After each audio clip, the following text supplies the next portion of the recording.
ተሽከርካሪዎች ባገኙበት ቦታ የሚቆሙ አሉ። ትላልቅ ከባድ መኪናዎች ሰዓት ይዞኛልና መጥተው የሚቆሙበት ሁኔታዎች አሉ። እነኚህ የማስተካከል ሁኔታዎች በተለይ የነሱ ባለስልጣን መስሪያ ቤት በደንብ ይቆጣጠራሉ፣ ይከላከላሉ። እኛ ለረጅም ጊዜ መንገድ ዘግቶ የቆመውን ነው እንትን የምንለው እንዴት ነው የምንሰራ በቅጣት ራሱ በግንዛቤ የተሻለውን ተነጋግረን የምንሄድበት ሁኔታ ስለሆነ ይሄ ለውጥ አለ የሚለውን ነገር እንወስዳለን ማለት ነው። መልካም እንደው አቶ ወንድሙ ምናልባት መቶ አለቃ ቦጋለ ሲናገሩት የነበረ ነገር አለ፣ የተሰሩ ያሉ ስራዎች አሉ፣ ግንዛቤ ማስረጽም እርምጃ አወሳሰድ ላይም የተሰሩ ስራዎች አሉ፣ በእነዛም ለውጥ አለ እያሉ ነው። እንደው እንደ ትራፊክ ማኔጅመንት ባለስልጣን ለውጡ እንዴት ይታያል እናንተ ጋር? መጀመሪያ ትንሽ ባነሳው ላይ እንዲሁ ከግንዛቤ አንጻር ለመጨመር እንደ ትራፊክ ማኔጅመንት ባለስልጣን በከተማ ደረጃ አንድ የግንዛቤ ቡድን አለ፣ የግንዛቤ ዳይሬክተር አለ በከተማ ደረጃ። እንደ ክፍለ ከተማ ደግሞ የግንዛቤ ቡድን አለ።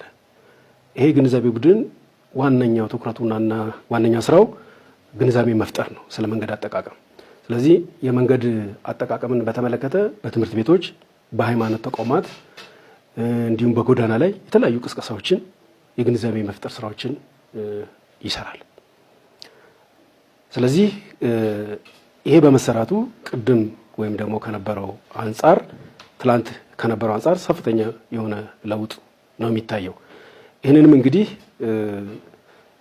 ህገወጥ ነው የሚንቀሳቀሱትን ቅድም ያነሳውልህን በግንባታ ተረፈ ምርትም ይሁን በተሽከርካሪ በመቆም በቅንጅት ከባለድርሻ አካላት ጋር ከምንሰራው ስራ አንጻር ከፍተኛ የሆነ ሰፊ የሆነ ለውጥ ይታያል። ምናልባት መንገድን ለመጠቀም የሚፈልግ ሰው ካለ ሰው አልማ አይባልም። ግንባታ ወይም ልማት የሚሰራው ያው ለሀገር ነው፣ ከራሱ አልፎ ለሀገርም የሚጠቅም ነገር ነው። ይህም ፍቃድ የሚሰጥበት አካሄድ አለ። ቦታው ለትራፊክ ፍሰት በማወቅ ሁኔታ ከኛ ጽህፈት ቤት ወይም ደግሞ ከኛ ባለስልጣን መጥቶ አስፈላጊውን ነገር ያለውን ነገር ተሟልቶ ለትራፊክ ፍሰቱ ይህንን የሚሰራ ቡድን ኩነት ቡድን የሚባል ቡድን አለ። ይህ ቡድን አካባቢው በመሄድ ቦታውን ለትራፊክ ፍሰት በማወቅ ሁኔታ ከተቻለ ግንባታዎች ሌሊት እንዲሰሩ ነው የምንፈቅደው። ሌሊት ይሰራሉ። ግን ፍሰቱን ደግሞ ማወቁ ከሆነ ታይቶ የሚፈቀድበት ሁኔታ አለ። ስለዚህ ህብረተሰቡ ትላንት ተረፈ ምርቱን የግንባታ ተረፈ ምርቱን ዝም ብሎ መንገድ ላይ የሚያደርገውን በአሁኑ ሰዓት ከፍተኛ የሆነ ለውጥ ይታያል። ትላንት ከነበረው ዛሬ የህብረተሰቡ ግንዛቤ የሚያመጣውም ጉዳት በብዙ ደረጃ ቀንሷል ብሎ ማለት ይቻላል። ይሄም የመጣው ይህ ለውጥም የተገኘው አንደኛ በተፈጠረው ግንዛቤ፣ ሁለተኛ ደግሞ ቅድም መቶ አለቃ እንዳነሱት በሚደረገው ህጋዊ እርምጃ ነው። ለምሳሌ በዚህ ዓመት በአንድ ሩብ ዓመት ውስጥ እንደኛ በቅንጅት ከነሱ ጋር የሰራውን ወደ 13 የሚሆኑ ተረፈ ምርቶችን ያለ ህጋዊ መንገድ ዘግቶ የሚጠቀሙ ተረፈ ምርቶችን አስነስተናል። ወደ 36 የሚጠጉ ተሽከርካሪዎች መንገድ ዘግተው የቆሙትን በማስጠንቀቂያ እንዲነሱ ተደርገዋል። ድንኳኖችን፣ ጎሚስታዎችን ደግሞ ወደ 46 የሚጠጉ የመንገዱ ፍሰት እንዳወቁ እንዲነሱ በቅጣትም በማስገንዘብም በተለያየ መልኩ እንዲነሱ ተደርጓል ማለት ነው። ስለዚህ በአጠቃላይ ስናየው በአሁኑ ሰዓት ያለው ለውጥ የሚያበረታታ መልካም ነው ይበል የሚያሰኝ በርትተን እንድንሰራና ወደ የበለጠ ሙሉ በሙሉ የትራፊክ ፍሰቱን በማወቅ ሁኔታ የሚሆንበት ሁኔታ የሚገኝበት ወይም እየታየ ያለበት ሁኔታ ነው ያለው። ትራፊክ ማኔጅመንት ባለስልጣን ለተለያዩ ሁኔታዎች ድንኳን እንዲደኮን ፍቃድ የሚሰጥበት አሰራር አለው። ፍቃድ ይሰጣል። ያንንስ የምትቋጠሩበት መንገድ አለ ወይ? ማለት ጊዜው ቢያልፍ ከሰዓት ከተፈቀደለት ሰዓት ውጭ ቢጠቀም፣ ምክንያቱም ድንኳኖች በባህሪያቸው መንገድ የሚዘጉ ስለሚችሉ። ሌላው ደግሞ ለረጅም ጊዜ መኪኖች ቢቆሙ እና ማንሳት ቢኖርበት፣ በእርግጥ ለአጭር ጊዜ ተበላሽቶበት እስከሚያነሳ ጊዜ ሊሰጠው ይችል ይሆናል። ከዛ አልፎ ግን ለረጅም ጊዜ ቢሆን አሰራራችሁ እንዴት ነው? በክሬን የሚነሳበት አሰራር እንዳለ ይሰማልና እነዚህን ሁለቱ ሀሳቦች እስኪ ንገሩኝ። ኦኬ፣ መልካም። አንተ እንዳነሳው በመጀመሪያ ደረጃ መንገድ ላይ ለሚደረጉ ኩነቶች በሙሉ ህጋዊ ፍቃድ የሚወስደው ከትራፊክ ማኔጅመንት ነው። አንድ ግለሰብ ድንኳን መንገድ ላይ መደኮን ከፈለገ ፍቃድ የሚሰጠው የትራፊክ ማኔጅመንት ባለስልጣን ነው። የራሱ የሆነ አሰራር አለው። ስለጠየቁ ብቻ ደግሞ አይሰጥም። ዋናው መንገድ የታለመለት ፍሰት የትራፊክ እንቅስቃሴ እንዲኖርበት ስለሆነ በመጀመሪያ ደረጃ ያ የተጠየቀው ቦታ ኤግዛክት ቦታውን ጠቅሶ ስለሚጠይቀን ቦታውን በአካል ባለሙያዎች ሄደው ያሉ ያንን ቦታ ካዩ በኋላ ትራፊክ ፍሰቱን በማወቅበት ሁኔታ ቦታ ወስነው ይሰጣሉ። ለቀን ሊሰጥ ይችላል፣ ለሳምንት ሊሰጥ ይችላል። ተሰጥቶ ብቻ የሚመለስበት ሁኔታ አይደለም ያለው።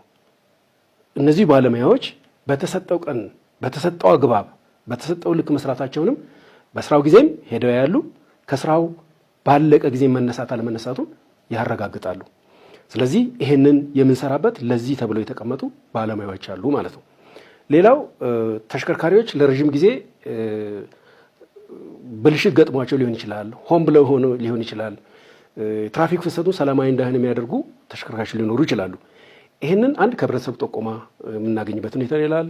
አብረን ከምንሰራቸው ባለድርሻ አካላት ከደንብ ሊሆን ይችላል፣ ከትራፊክ ፖሊስ ሊሆን ይችላል፣ ከህብረተሰቡ ሊሆን ይችላል። እንደዚህ አይነት ጥቆማዎች በሚመጡበት ጊዜ እነዚህን ተሽከርካሪዎች መንገድን እያወካችሁ ነው፣ ለታለመ ዓላማ እንዳይውል እያደረጋችሁ ነው፣ ስለዚህ መነሳት አለበት ብለን የማስጠንቀቂያ ደብዳቤ ባለቤቱ ኖር አልኖርም መኪናው ላይ አስቀምጠን እንሄዳለን። በተወሰነለት ጊዜ ውስጥ ማነሳ ከሆነ እንደ ከተማችን የከተማ የትራፊክ ማኔጅመንት ባለስልጣን የገዛቸው ክሬኖች አሉ። ስለዚህ ለረጅም ጊዜ ከቆሙ እነዚህ መኪና ቅድም እንዳልኩት በማስጠንቀቂያ የማይነሱ ከሆነ በህግ አግባብ እነዛን ተሽከርካሪዎች አንስተን ወደ ተዘጋጀላቸው ስፍራ የምንወስድበት አግባብ አለ ማለት ነው። እዛ አካባቢ ተገቢ ጥበቃ እንዲደረግላቸው የተዘጋጀ ፎርም አለ። በዛ ፎርም መሰረት እናስረክባለን። ከዛ በኋላ ባለቤቱ ወይም ባለ ንብረቱ ሲመጣ ያንን ንብረት ተረክቦ ለቦታው የቆየበትን የቆመበትን ከፍሎ ንብረቱን እንዲወስድ ይደረጋል ማለት ነው። ስለዚህ በዚህ አግባብ እየተሰራ ነው ያለው። አዲስ አበባ ከተማ በአሁኑ ሰዓት በኮሪደር ልማት ደምቃለች፣ አምራለች፣ ተዋለች፣ ለነዋሪዎች ምቹ ሆናለችና ይሄ የኮሪደር ልማት መሰራቱ እንደው ለትራፊክ ፍሰቱ ያበረከተው አስተዋጽኦ ምንድን ነው? እግረኛ መንገድ ለብቻ ነው፣ የሳይክል መንገድ ለብቻ ነው። የሚጓዝ ሰው ወክ ነው የሚያደርገው። ምሽትም ቀንም አብዛኛውን ጊዜ በታክሲ ተጨናንቀው የነበረውን ወክ ሲያደርግ ታያለ። ወክ የሚያደርገው ለምንድን ነው? የሚያማምር ነገሮችን መንገድ ላይ እያየ ግራ ቀኙን እያየ በተለይ ሰው ጥሩ ሆኖ ነው የሚሄደው። ፍሰቱ በጣም ጥሩ ሆኖ ነው ያለ። ለውጡን ግን በቀጥታም ሆነ በተዘዋዋሪ የምናያቸው ነገሮች ምንድን ነው? ምን ለውጥ ሆነ ከበፊት የምንለው አንደኛ የሳይክል መንገድ ድሮ ቅይጥ ነበር። አሁን ለብቻ በሳይክል መንገድ ላይ እንደምታየው የክብርት ከንቲባና የጠቅላይ ሚኒስትራችን ራዕይ እውን ሆና አዲስ አበባ ትልቅ ከተማ ውጪ ላይ የምንመኝ የነበረ አይነት ከተማን አይተናል ማለት ነው። ይሄ ለውጥ ነው። የትራፊክ ፍሰትም እንደምታየው በደንብ ክፍት ነው። መንገድ ዘጋግቶ በተለይ በጋሪ ሙዝ በሚገፉ ጋሪዎች በጎዳና ማብራት ላይ ቆሞ በሚለምኑ በአንዳንድ ነገሮች ንጥቂያዎች እነኚህ የሉም ማለት ነው። ለውጦች አሉ። ይሄ በጣም ለውጥ ነው። ቀጣይ ምን መደረግ አለበት የምንለውን ነገር ደግሞ እዚሁ ለማንሳት አንደኛ እነኚህ የተሰሩ መሰረተ ልማቶች የራሱን ሆኖ መጠበቅ አለበት ህብረተሰብ። አሽከርካሪዎች በተፈቀደላቸው መንገድ ማሽከርከር፣ ከባድ መኪናዎችም በዛው። ፓርኪንግ ደግሞ መልመድ ያለብን ሁላችንም ፓርክ ስናደርግ ያልተፈቀደ ቦታ መንገድ ዳር ዝም ብለን መቆም ሳይሆን የተፈቀደ ቦታ ሄደን ፓርክ አድርገን ወደምንፈልገው ጉዳይ መሄድ። ከዛም አልፎ ደግሞ መንገድ ላይ የመንገድ እጥበት መንገድ ላይ የሚደረጉ እጥበቶች አሉ። እነኚህ በለባጆ በምናምን አሁን ውሃ መድፋት መንገድ ላይ አይቻልም፣ አይፈቀድም። ስለዚህ እነኚህን ክትትልና ቁጥጥር ማድረግ ነው። ይሄ ያልተፈቀደ ጎሚስታ ጎትቶ መሃል ላይ የሚቆሙትን እነኚህ የሚሰሩት በተከራዩበት ቦታና በተፈቀደለት ቦታ ብቻ እንዲነግዱ ማድረግ ነው። ሁሉም የሚመለከተው አካል የራስ ነው በማለት የንግዱ ዘርፍም የደንብ ቁጥጥርም የትራፊክ ማኔጅመንት ቁጥጥርም የትራንስፖርትም እኔ ያለኝ መልእክት ለህዝባችን ቀልጣፋ ምቹ የሆነ አገልግሎት መስጠት አለብን። ህዝብ ከኛ የሚፈልገውን ነገር ከኛ ማግኘት የሚገባውን ነገር ማንኛውንም አገልግሎት ህብረተሰብን ማገልገል አለብን። ግንዛቤ ለሌለው ለምሳሌ ደግሞ ከክፍለ ሀገር ከተለያየ ቦታ የሚመጡ እንግዳ የሆኑ ህዝባችን አሉ። በማወቅ ሳያውቁ ሳር መንገድ ላይ የሚወጡትን ግንዛቤ በመስጠት መንገድ በማሳየት በጥሩ በኢትዮጵያ ጨዋነትና ባህላዊ ህዝባችንን ማገልገል አለብን የሚለውን ነገር ላስቀምጥ ፈልጌ ነው። ኮሪደር ልማቱ ያመጣውን መልካም ነገር በዚህ በአጭር ደቂቃ ዘርዝሮ መጨረስ አይቻልም። በጣም ከተማዋን ውብ አድርጓታል። በሀገር በአፍሪካም ደረጃ በዓለም ደረጃ እንድትታወቅ አድርጓታል። ቅድም እንደነገርኩ መንገድ ከዚህ በፊት ሲሰራ ተሽከርካሪ ተኮር ብቻ ነበር። በአሁን ሰዓት ግን ሰውም ተኮር ነው። ሁሉም እንዲጠቀምበት ተደርጎ እየተሰራ ነው ማለት ነው። ስለዚህ እንደኛ ተቋም ያመጣን ፋይዳ ባነሳልህ ማንኛውም አሽከርካሪ ወይም ደግሞ ህብረተሰቡ፣ ተማሪው ከዚህ በፊት በሰዓቱ መንገድ ላይ የሚገለውን የትምህርት ሰዓት በጊዜ ገብቶ እንዳይማር አርፋጅ ተብሎ ወይም ደግሞ በተለየ ስም እንዲሰጥ ያደርገውን በጊዜ ትምህርት ቤት እንዲደርስ አድርጎታል። ህብረተሰባችን ነጋዴውን በጊዜው የንግድ ቦታው እንዳይደርስ በተለያየ መጨናነቅ የሚደርስበትን በአሁኑ ሰዓት በጊዜ ደርሶ እንዲሰራ እንዲለፋ አድርጎታል። ስለዚህ በአጠቃላይ የትራፊክ ጃሙን ወይም ደግሞ ሰፊ ሰዓት ረጅም ሰዓት አንድ ቦታ ያሰበ ቦታ ለመድረስ የሚወስድበትን አሳጥሮ በጊዜውና በሰዓቱ በፈለገበት ቦታና ለፈለገ ጉዳይ እንዲደርስ አድርጎታል ማለት ይቻላል። ስለዚህ በአጠቃላይ አንደኛ ይሄ መንገድ የሁላችንም ነው። ስናምር ግማሻችንን አሳምሮ ግማሻችንን አይተው። ስለዚህ ይሄ የተሰራው ኮሪደር ልማት በእኔ ገንዘብ ነው፣ እኔ በከፈልኩት ግብር ነው፣ የኔ ነው ብለን ሁላችንም ማሰብ፣ በዛ ልክ ደግሞ መጠበቅ ይጠበቅብናል። ለእግረኛ የተፈቀደው መንገድ ተሽከርካሪ እንዳይጠቀምበት መጠበቅ አለብን። ለተሽከርካሪ የተፈቀደበትን እግረኛ መጠቀም የለበትም። ለሳይክል የተፈቀደው ሳይክል መጠቀም አለበት። ለአካል ጉዳተኛ የተዘጋጀው አካል ጉዳተኛው እንዲጠቀምበት፣ ይሄንን ሁላችንም ተባብረን ስንጠብቀው የበለጠ እድገት የበለጠ ለውጥ ሊመጣ ይችላል። ስለዚህ የየድርሻችንን እንወጣ፣ ለሁላችንም ጥቅም እንደሆነ አውቀን ሁላችንም የራሳችንን ድርሻ እንድንወጣ ነው። ከዛ በተረፈ ማንኛችንም እንዲህ አይነት ህገወጥ የሆኑ ተገቢ ያልሆነ የመንገድ አጠቃቀም የሚጠቀሙ ግለሰቦችን ስናይ በመጀመሪያ ደረጃ እርስ በርስ ግንዛቤ መፈጣጠር ተገቢ ነው። ከዛ ሲያልፍ ደግሞ ይሄ ለሚመለከታቸው አካላት በእንዲህ አይነት ሁኔታ የሚጠቀሙትን ለትራፊክ ማኔጅመንት ሊሆን ይችላል፣ ለትራፊክ ፖሊሲ ሊሆን ይችላል፣ ለደንብ ማስከበር ሊሆን ይችላል። ስለዚህ አሳልፈን በመስጠት ከኛ ጎን የተለያየ ጥቆማ በማድረግ አላግባብ የሚጠቀሙትን ሰዎች ወደኛ አሳልፎ መስጠት ህጋዊና ተገቢ የሆነውን እርምጃ እንዲወሰድባቸው በማድረግ መንገዱ እንደሰለጠነ መንገዱ ዘመናዊ እንደሆነ ተጠቃሚው ዘመናዊ ሆኖ ማየት ተገቢ ስለሆነ በዚህ አግባብ ሁላችን ብናደርግ መልካም ነው የሚል መጨረሻ ላይ መልእክት አለኝ። አመሰግናለሁ። እውነት ነው። እኔም እናንተ ያላችሁትን ነው የምስማማው። እንግዲህ ከተማችን ስማርት ሆናለች። ስማርት ሲቲ ነው የምትባለው። ያደገች ዘመናዊ ከተማ ሆናለች።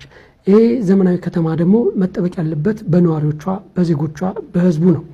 ስለዚህ የትራፊክ ፍሰቱን የሚያውኩ ነገሮችን በማስወገድ ምክንያቱም የትራፊክ ፍሰቱን የሚያውኩ ነገሮች ካሉ አንደኛ ፍሰቱ ይስተጓጎላል። ሰው በፈለገው ሰዓት የፈለገበት ቦታ ላይ መድረስ አይችልም። ከዛ ባሻገር ደግሞ የትራፊክ አደጋም ሊከሰት ይችላል። የትራፊክ አደጋ ደግሞ በሰውም በንብረት ላይም ጉዳት ሊያደርስ ስለሚችል የትራፊክ አደጋ እንዳይከሰት የትራፊክ ፍሰቱን የሚያውኩ ነገሮችን ማስወገድ ይገባናል። ለዚህ ደግሞ የሁሉም የህብረተሰብ ትብብር ያስፈልጋል። ከተማችን ደግሞ ውበቷ ተጠብቆ እንዲቀጥል የኮሪደር ልማቱ ለትራፊክ ፍሰቱ ብቻ ሳይሆን ለነዋሪዎችም ምቹ ሆኖ እንዲቀጥል የሁሉም ትብብር ያስፈልጋልና ሁላችንም ተባብረን ተጋግዘን የምንሰራ ከሆነ ከተማችን አምራ ተውባ ለሁላችንም ምቹ ሆና ትቀጥላለችና የሁላችንም ትብብር ያስፈልጋል የሚለው የጋራ ሀሳባችን ነው ማለት ነው። ተመልካቾቻችን እንግዲህ የመንገድ አጠቃቀምን በተመለከተ በተለይ ደግሞ በንፋስ ስልክ ላፍቶ ክፍለ ከተማ ያለውን የመንገድ አጠቃቀምና ያሉትን ችግሮች እንዲሁም ደግሞ ችግሮቹን ለመቅረፍ እየተወሰዱ ያሉ እርምጃዎችን በተመለከተ በተለይ ደግሞ ከተማችን አዲስ አበባ ከኮሪደር ልማት ጋር ተያይዞ በሰፊው እየተሰራ ያሉ ስራዎች አሉና ይሄ የኮሪደር ልማት ለትራፊክ እንቅስቃሴው እያበረከተ ያለውን አስተዋጽኦ በተመለከተ ስናደርግ የነበረው ቆይታ ይህን ይመስላል። እንግዲህ ከኛ ጋር ቆይታ ያደረጉት በንፋስ ስልክ ላፍቶ ክፍለ ከተማ የትራፊክ ማኔጅመንት ላይ ዋና ስራ አስኪያጅ የሆኑት አቶ ወንድሙ ሸንተማ እንዲሁም ደግሞ መቶ አለቃ ቦጋለ አለሙ ሰኚ ከንፋስ ስልክ ላፍቶ ክፍለ ከተማ ደንብ ማስከበር ጽሕፈት ቤት ከኛ ጋር ቆይታ አድርገዋል። ስለነበረን ቆይታ ሁሉ እኔም እናንተን በተመልካቾች ስም በጣም አመሰግናለሁ።